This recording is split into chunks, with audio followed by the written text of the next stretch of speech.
ai keqpërdorimi që e bojnë njerëz në përgjithësi, se Ramazani nuk është veç trajtimi i shpirtit, po është edhe i trupit. Gjatë Ramazanit nënkuptojmë që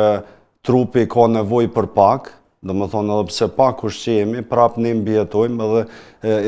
siç e dimë edhe gjatë Ramazanit kemi më shumë energji, jemi pak më shumë disponim, ndoshta 3-4 ditë e para janë vështira, edhe këtu ka plot njerëz që edhe dështojnë, nuk e agjerojnë Ramazanin, shkaku që shumica thonë e kam provu 2-3 ditë, po s'po moj, domethënë nuk arrin me kalu çat fazën fillestare. Domethënë 2-3 ditë deri në 4 ka që kjo periudha derisa trupi ta merr. Po shkaku që një trup po mësu me hongër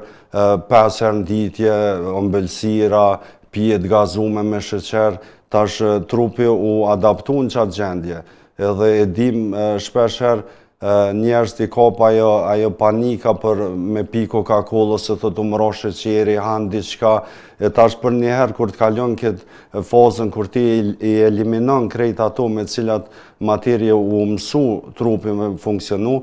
kuptohet që trupi reagon, i vjen pak ma vështirë derisa të adaptohet, po patjetër që adaptohet.